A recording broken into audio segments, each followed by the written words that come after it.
Nous voulons dire comme l'homme de Dieu, j'ai recueilli tes paroles, je les ai dévorées. Elles ont fait la joie et l'allégresse de mon âme. Nous voulons, Seigneur, avoir cette faim spirituelle, nous tenir là devant toi, écouter, recevoir ton conseil, afin de vivre d'une manière qui te soit entièrement agréable. Nous voulons nous aussi entendre ta voix nous dire « Marche devant ma face et sois intègre », que ce soit les dispositions de chacun de nos cœurs. Merci pour le travail que tu vas continuer d'accomplir en nous par le Saint-Esprit. Merci pour ton onction. Merci pour l'attouchement, pour le ministère du Saint-Esprit. À toi soit toute la gloire. Amen. Amen. Je vais vous faire une confidence. Depuis des mois, j'étudie dans le lieu secret qu'est mon bureau la vie d'Abraham. Je me suis assis à la table du Seigneur et j'ai mangé. Et je suis loin d'avoir terminé parce que le repas n'est pas complètement fini d'être servi. Loin s'en faut. Peut-être partagerons-nous dans l'avenir ensemble les fruits de ces méditations. J'aimerais en tout cas vous en donner un très court extrait ce matin. Ce sera une sorte d'introduction à cette vie extraordinaire que fut celle d'Abraham. Nous parlerons un tout petit peu ce matin de sa vocation, c'est-à-dire de son appel. J'aurais dû passer avant Emmanuel, parce qu'avant de marcher, il faut être appelé. Enfin, on fait une petite marche arrière, vous ferez la synthèse de tout. Je suis impressionné de découvrir que le nom d'Abraham est mentionné 313 fois dans la parole de Dieu. Ce n'est pas rien. Et il apparaît 74 fois dans le Nouveau Testament. Puisque nous allons parler de la vocation, de l'appel d'Abraham, je dis Abraham pour l'instant, il s'appellera Abraham après. Nous allons lire dans la Genèse, au chapitre 12, et au verset 1er. Genèse, chapitre 12, verset 1er.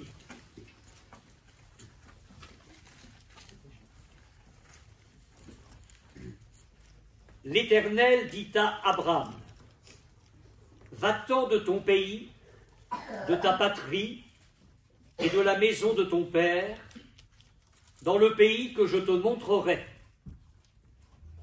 Je ferai de toi une grande nation, et je te bénirai. Je rendrai ton nom grand, et tu seras une source de bénédiction. Je bénirai ceux qui te béniront, et je maudirai ceux qui te maudiront. Et toutes les familles de la terre seront bénies en toi. » Nous arrêterons ici la lecture de la parole de Dieu. Pour l'instant, nous en ferons d'autres tout à l'heure.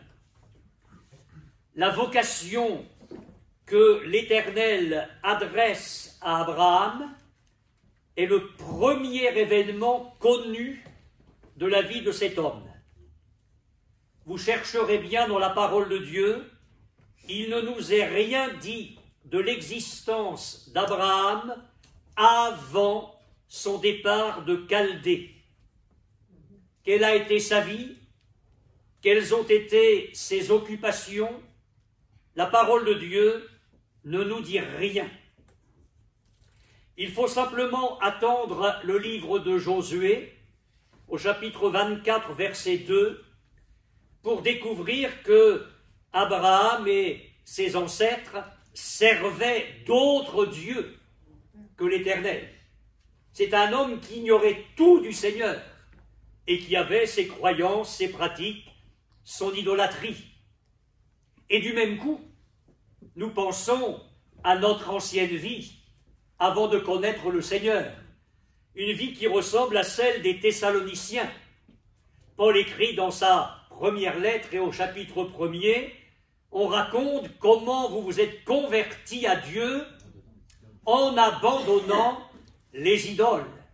Nous avions notre style de vie, nos croyances. Alors certains avaient, oui, des objets de piété, des gris-gris, des porte-malheurs, comme je les appelle, toutes sortes de croyances, des faux dieux, une fausse religion, jusqu'à ce que, d'une certaine manière, et vous comprenez dans quel sens je le dis, l'Éternel nous apparaisse, que tout devienne clair, que nous ayons la révélation du salut de Dieu, et à partir de ce moment-là, notre vie a changé. Pourquoi la parole de Dieu ne nous dit-elle rien de la vie d'Abraham avant qu'il n'entende l'appel du Seigneur et qu'il ne se mette en route vers sa destinée glorieuse? Parce que tout cela avant n'avait aucune importance aux yeux de Dieu. Et je vais m'expliquer là-dessus. La vie d'un homme, la vie d'une femme, la vie d'un jeune homme, la vie d'une jeune fille ne prend sa valeur qu'à partir du moment où cet homme, cette femme, ce jeune homme, cette jeune fille entend l'appel de Jésus-Christ, qu'il s'y soumet, qu'il y obéit, qu'il se repent, qu'il se convertit et marche dans les voies de Dieu. Tout ce qu'il a pu être et faire avant, tout ce qu'elle a pu être et faire avant n'a aucune valeur devant Dieu. Aucune. La vie sans Dieu n'est rien, ni pour le temps présent, ni pour l'éternité. L'apôtre Paul l'exprime dans bien des termes au cours de ses écrits, dans ses épîtres, mais je pense à cette phrase extraordinaire et terrible. Autrefois, vous étiez ténèbres. Il n'est pas dit vous étiez dans les ténèbres, mais vous étiez ténèbres. C'était une nature entièrement mauvaise, contraire à celle de Dieu qui est lumière. Et cette vie-là, pour Dieu, elle ne compte pas. Ta vie, sans le Seigneur, n'est rien. Elle ne compte pas. Nous commençons la vie, la vraie, quand nous nous tournons vers Dieu. Il y a un texte très intéressant dans le livre d'Ésaïe où nous découvrons que l'appel d'Abraham, la vocation qu'il a reçue de la part de l'Éternel, a été un rachat. Dans le livre d'Ésaïe, ne cherchez pas, au chapitre 29, verset 22, il est dit, Dieu parle, il dit, j'ai racheté Abraham. J'ai racheté Abraham. Et dans le livre de Josué encore, à la fin de sa course, Josué, en rappelant tout le parcours d'Israël, et au moment où il parle d'Abraham, il parle de Dieu, et Dieu dit, j'ai pris Abraham. Quand on se convertit au Seigneur, c'est Dieu qui nous prend. Et à partir de ce moment-là, notre vie commence. Avant, il y avait une existence. Nous étions comme des animaux. Nous mangions, nous buvions et nous mourons. Mais la vie, la vraie, elle vient quand le Seigneur nous prend et qu'il fait de nous ses enfants. L'apôtre Paul l'exprime là encore magnifiquement dans 2 Corinthiens chapitre 5 verset 17. Si quelqu'un est en Christ, il est une nouvelle création. C'est-à-dire que là, tout recommence, tout démarre vraiment. Les choses anciennes sont passées, voici toutes choses sont devenues nouvelles. Eh bien, il en est ainsi pour nous, quand nous nous convertissons à Dieu. Jésus n'a-t-il pas parlé d'une nouvelle naissance? C'est bien un recommencement. Nous naissons de nouveau, nous naissons d'eau et d'esprit. J'aimerais vous parler de cette vocation d'Abraham qui a été un événement d'une portée incalculable. L'appel d'Abraham a été quelque chose d'extraordinaire. Voilà l'Éternel qui appelle Abraham à quitter le pays où il avait toujours vécu, celui de ses ancêtres, pour aller dans un pays inconnu. Vous imaginez ça? Abraham ne connaissait pas l'Éternel. La manière dont l'Éternel lui est apparu ne nous est pas rapportée, ça ne nous regarde pas. Notre rencontre avec le Seigneur, qui était une rencontre au fond du cœur, une rencontre personnelle, c'est une affaire entre le Seigneur et nous. Mais ce que nous pouvons imaginer, c'est ce qu'a été pour Abraham cet appel. Dieu dit, tu vas quitter ton pays, ta patrie, ta famille, et tu vas aller dans un pays que je te montrerai. Et comme Dieu est magnifique, il ajoute à cette vocation une promesse. Dieu promet de bénir Abraham et lui dit qu'il sera grand et qu'il va être le père d'une multitude de rois et de nations. Il sera à l'origine, en particulier, d'une nouvelle nation sur laquelle va reposer une bénédiction extraordinaire. Marie a pris Jésus le jour de la résurrection pour le jardinier. Mais j'aimerais vous dire que l'Éternel, ce jour-là, avec Abraham, a été un jardinier. Il a comme détaché un rameau d'un arbre pour aller le planter beaucoup plus loin, dans le terrain de son choix, afin d'obtenir un nouvel arbre. Abraham devait être ce rameau, détaché de son pays, détaché de sa parenté, installé dans une région différente, et là, il donnerait naissance à un peuple nouveau. Excusez du peu, le peuple d'où allait sortir le Messie, le Fils de Dieu. La vocation d'Abraham est donc ce que j'appellerais ce matin l'acte de naissance du peuple d'Israël. Oh, quand Abraham a accepté d'obéir à Dieu, de tout quitter pour faire ce que le Seigneur lui demandait de faire, il ne soupçonnait pas la source de bénédiction qu'il allait être pour le monde entier. Et de sa postérité jaillirait le Christ, le Fils de Dieu fait homme. Je lis pour vous dans Ésaïe 41, verset 8, Dieu dit, « Toi, Israël, mon serviteur, Jacob que j'ai choisi, race d'Abraham que j'ai aimé. » Race d'Abraham. Et vous comprendrez que cet événement, j'entends la vocation de cet homme, revêt donc une importance capitale dans l'histoire du salut du monde. Tu n'es pas Abraham, et je ne suis pas Abraham, tant mieux, on va faire mieux encore.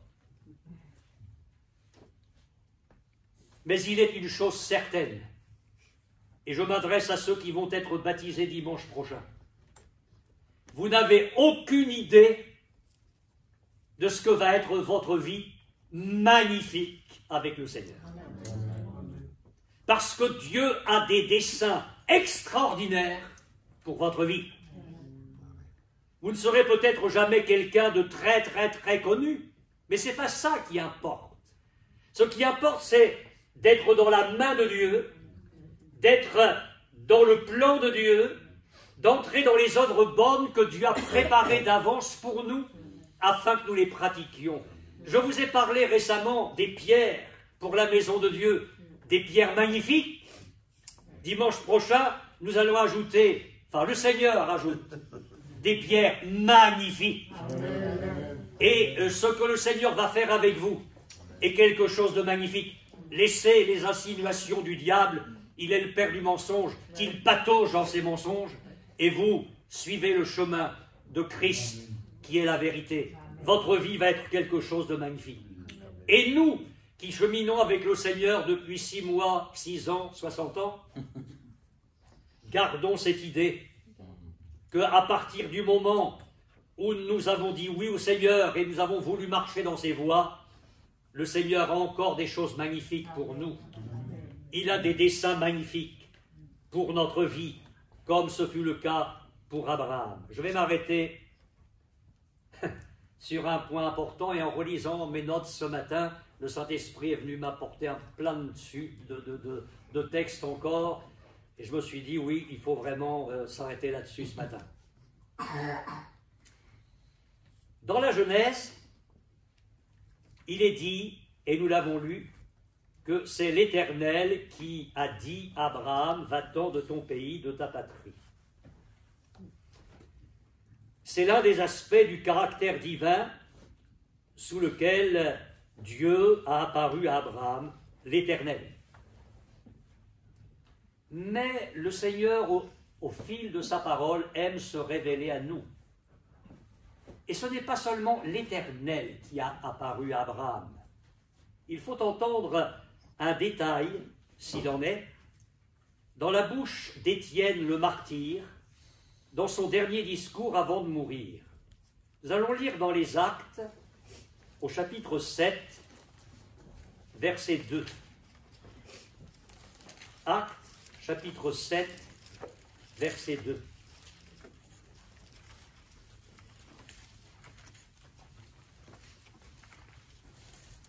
Étienne répondit, « Hommes, frères et pères, écoutez,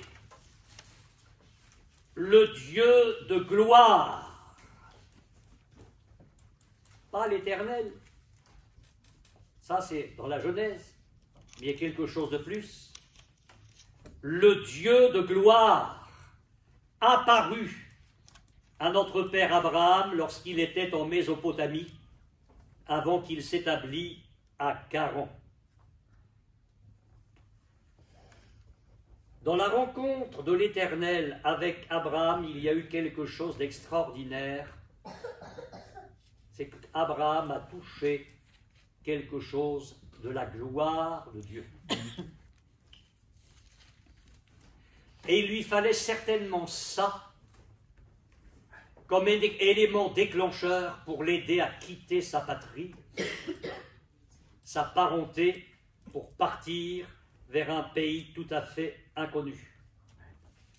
Est-ce que l'Éternel a fait sentir à Abraham le monde où réside sa gloire divine? Je pense vraiment que oui.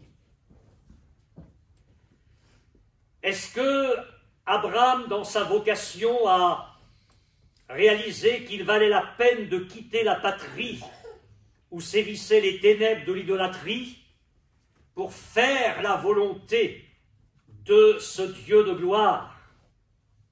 Certainement. Ce qui est certain, nous allons le lire dans Hébreux 11. Hébreux 11, verset 8. Nous avons là une réalité de ce qui s'est passé. Hébreux 11, verset 8. C'est par la foi qu'Abraham, lors de sa vocation, obéit et partit pour un lieu qu'il devait recevoir en héritage, et qu'il partit sans savoir où il allait. C'est par la foi qu'il va s'établir dans la terre promise comme dans une terre étrangère, habitant sous des tentes, ainsi qu'Isaac et Jacob, les cohéritiers de la même promesse, car il attendait la cité qui a de solides fondements, celle dont Dieu est l'architecte et le constructeur.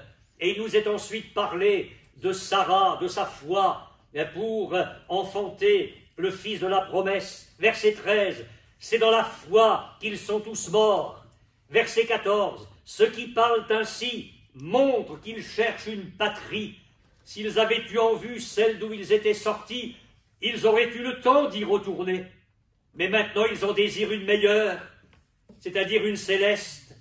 C'est pourquoi Dieu n'a pas honte d'être appelé leur Dieu, car il leur a préparé une cité. Qu'est-ce que je suis en train de vous dire? Que lorsque le Dieu de gloire a apparu à Abraham,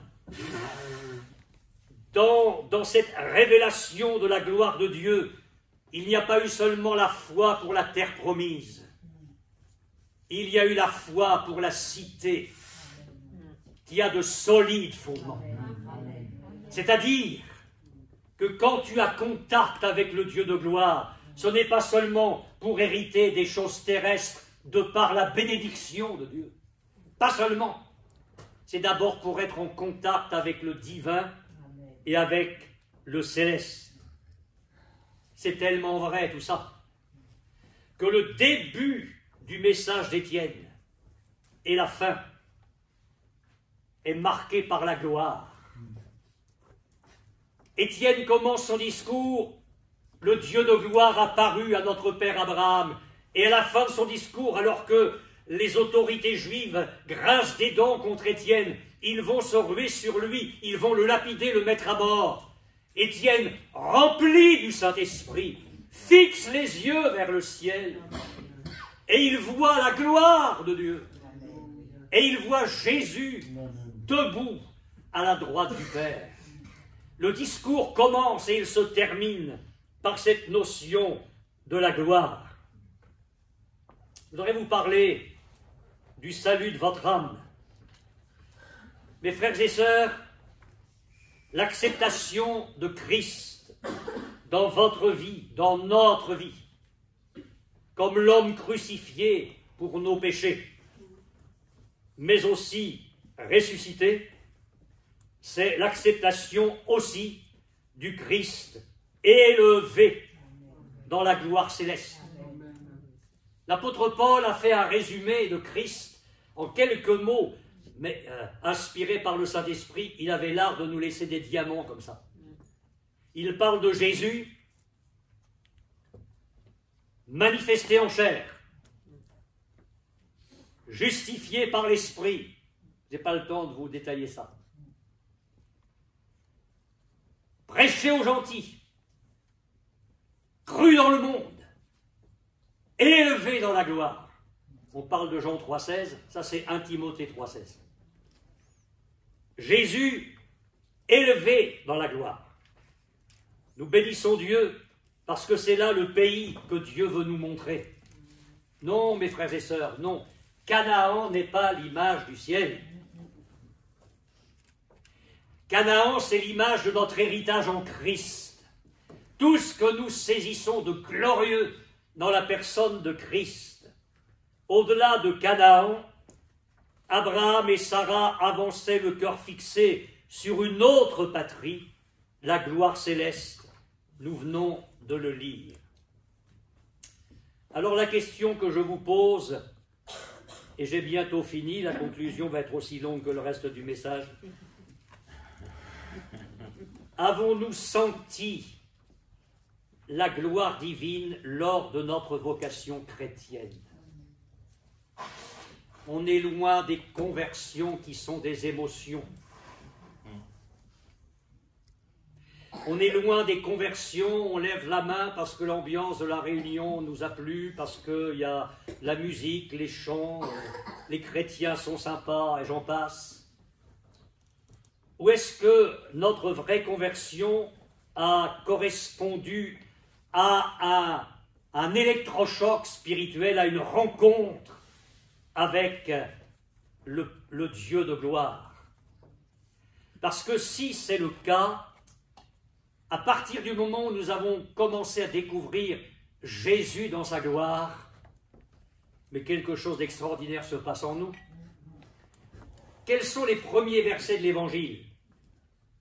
En parlant de Jésus, la parole a été faite chair, elle a tabernaclé parmi nous, pleine de grâce et de vérité. Et Jean ajoute, et nous avons contemplé sa gloire. Nous avons contemplé sa gloire. Mais pourquoi croyez-vous qu'ils soient allés prêcher l'évangile au milieu des nations, qu'ils ont accepté la croix, les lions des arènes, et qu'ils ont accepté les souffrances horribles du 1er siècle où les chrétiens ont été broyés physiquement par l'enfer? Mais pourquoi ont-ils accepté tout cela? Parce qu'il y a eu un contact au départ avec la gloire. Cette vocation des premiers chrétiens a été une vocation qui a été faite par le Dieu de gloire. Ils ont rencontré un Christ glorieux, la gloire magnifique venue du Père. Oh, je prie tellement pour que vous soyez marqués par cette gloire-là, que je sois marqué par cette gloire-là, si elle nous a manqué à notre conversion, si notre conversion a manqué de quelques degrés spirituels, il n'est pas trop tard. Pas trop tard pour dire, Seigneur, révèle-toi à moi dans ta gloire. Amen. Parce que quand on a contact avec le Dieu de gloire, Ur en Chaldée, ça vaut pas 4 sous. Je ne sais pas, moi, Abraham, Seigneur, je ne sais pas où je vais. Mais toi, tu sais. Je ne sais pas ce que tu me réserves, mais tu ne commets pas d'erreur. Et j'ai vu quelque chose de ta gloire, du rayonnement de ta personne. Alors ce que je vais laisser, je le laisse de bon cœur. Expliquez-moi comment des chrétiens peuvent avoir recours aux choses du monde pour glaner un peu de joie. Mais si tu en es là, qu'est-ce que tu connais de la gloire de Dieu? À partir du moment où il y a la gloire de Dieu, le contact avec la gloire de Dieu, mais le monde nous paraît vide, non? Le monde nous paraît sans saveur. Le monde est rempli de vanité. Fuyez au loin, vanité de la terre, près de Jésus. J'ai fixé mon séjour, comme nous le chantons. Je voudrais insister sur quelque chose, vraiment, pour finir. Dans les moments difficiles, parce que nous allons marcher, Abraham a marché.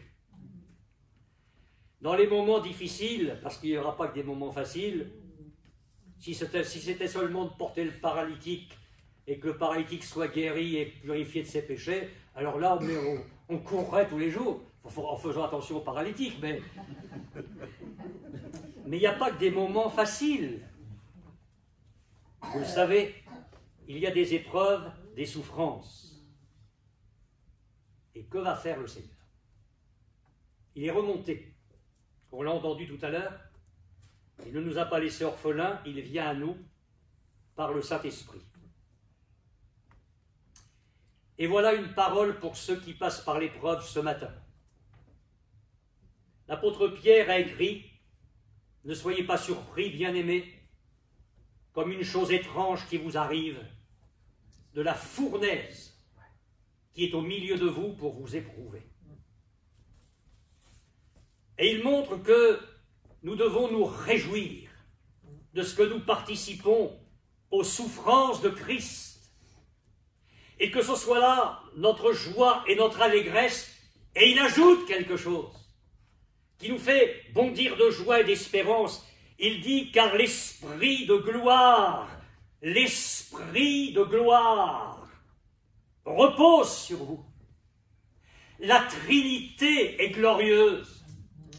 Le Dieu de gloire a apparu à Abraham. Jésus est venu avec la gloire comme celle du Fils unique du Père. Et il est remonté, et nous vivons maintenant dans la dispensation du Saint-Esprit. Nous vivons dans la Pentecôte. Et la parole de Dieu me dit que c'est l'Esprit de gloire qui repose sur moi. Qu'est-ce que ça veut dire? Quand tu pleures, quand tu t'inquiètes, quand tu souffres de toutes sortes de manières, le Saint-Esprit vient à ton secours. Et il est l'Esprit de gloire. C'est quoi? Ça veut dire que le Saint-Esprit va prendre quelque chose de la gloire de Dieu. Et il va le déposer dans ton cœur, dans ton esprit. Il va te donner la grâce, la paix, la force dont tu as besoin. C'est l'Esprit de gloire. Il prend de ce qui est à Christ et il nous le communique. Alors au-delà des épreuves, nous regardons là-haut par la foi vers la gloire, comme Abraham, comme Sarah. Nous disons oui, il y a une cité qui a de solides fondements. Il nous fait sentir la gloire du monde céleste vers lequel nous sommes en marche. Alors, j'en ai plein mon sac ce matin. Juste quelques miettes comme ça, pour vous donner envie de revenir. L'Esprit lui-même rend témoignage avec notre esprit que nous sommes enfants de Dieu. Et si nous sommes enfants, nous sommes aussi héritiers de Dieu et co-héritiers de Christ, si du moins nous souffrons avec lui, afin d'être glorifiés avec lui. Il y a encore la gloire. Et je marche sur les plates-bandes d'Emmanuel. J'ai noté ce verset qu'il a lu tout à l'heure, mais je vais le redire. Notre cité à nous est dans les cieux, d'où nous attendons aussi comme sauveur le Seigneur Jésus-Christ, qui va transformer notre corps d'humiliation. Je ne sais pas si vous êtes satisfait de votre corps. Moi, je ne parle pas si vous vous trouvez beau ou belle, parce que je sais que chacun se trouve beau et belle. Ce n'est pas de ça dont je parle. Mais en dehors de ça, on en voit un peu avec notre corps, hein? Un corps d'humiliation. Eh bien, l'apôtre Paul dit que lorsque le Seigneur Jésus va venir, il va transformer ce corps d'humiliation en le rendant semblable au corps de sa gloire. Il y a même une espérance physique dans la gloire de Dieu. Le Dieu de gloire nous est apparu. Il a sauvé notre âme. Il transformera notre corps. Nous serons semblables aux anges dans le ciel. J'estime, écrivait Paul, que les souffrances du temps présent ne sauraient être comparées à la gloire à venir.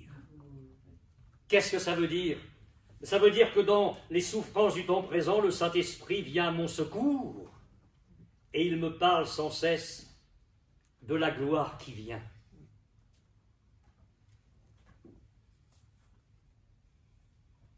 Le jour de la Pentecôte, c'est un vent qui a soufflé. Le Saint-Esprit n'est pas un vent. Le Saint-Esprit est Dieu, c'est une personne, mais il peut se manifester comme un vent. Je crois que de temps à autre, le vent souffle d'en haut vers le bas. Et vous savez quoi? Si nous voulons bien ouvrir notre cœur au Seigneur, je crois que ce vent nous apporte les parfums de la gloire de Christ. Et qu'il nous imprègne de ces parfums de gloire. Ce même Dieu travaille à notre perfectionnement spirituel. On y va crescendo. Moi, quand je me suis assis là dans mon lieu secret, moi j'ai mangé tout ça, je dis oui, c'est pas mal. Le Seigneur ne nous sert pas d'aimer de second ordre. Parce que l'apôtre Paul a prié pour l'église d'Éphèse. Non pas pour que les gens se convertissent, ceux pour lesquels il prie étaient convertis. Mais il dit, je prie pour que le Père de gloire, on n'a plus l'Éternel seulement, Genèse 12, on n'a plus seulement le Dieu de gloire, acte 7. Voilà que dans Éphésiens chapitre 1er, il est question du Père de gloire. Dimanche prochain, c'est la fête des pères. N'oubliez pas de nous souhaiter la fête. Je souhaiterai la vôtre. Un père, c'est celui qui communique la vie. Un père, par définition, c'est quelqu'un qui engendre. Non? Oui, sinon tu n'es pas père. Le Père de gloire, ça veut dire quoi? Ça veut dire que Dieu est capable d'engendrer la gloire. Il fait naître la gloire. Et il peut faire naître la gloire dans ta vie. Il peut faire naître la gloire au milieu de nous. Et Paul fléchit les genoux. Il prie à genoux, Paul. Et il dit afin que le Père de gloire vous donne, non pas un esprit, ça c'est une petite maladresse de traduction, qu'il vous donne l'esprit de sagesse et de révélation dans sa connaissance, qu'il illumine les yeux de votre cœur, afin que, 1. Vous sachiez quelle est l'espérance qui s'attache à son appel. Comme Abraham, il y a une espérance dans ta vocation, il y a une espérance dans ton appel, l'espérance qui s'attache à son appel. la richesse de la gloire de son héritage qu'il réserve aux saints et qu'il est envers nous qui croyons l'infinie grandeur se manifestant avec efficacité par la vertu de sa force, la richesse de la gloire de son héritage. Seigneur, remplis-moi du Saint-Esprit et que le Saint-Esprit me donne de réaliser tout ce qu'il y a dans la communion avec toi, tout ce qui m'attend à la fin de cette marche. Amen. Sur la ligne d'arrivée, il y a ta gloire. Le Père de gloire a donné naissance à tout un monde de gloire. Les frères et sœurs, il nous appelle à le contempler, à y habiter dès maintenant par la foi. Alors c'est vrai qu'il est encore invisible à nos yeux, mais il est bien réel. Oh, que nous soyons baptisés dans la gloire du Seigneur. Oui, le Père de gloire, le Dieu de gloire est apparu à Abraham et c'est ce qui lui a permis de s'engager dans toute une vie magnifique avec le Seigneur. C'est tout le bonheur que je vous souhaite dans votre marche avec Dieu. Amen.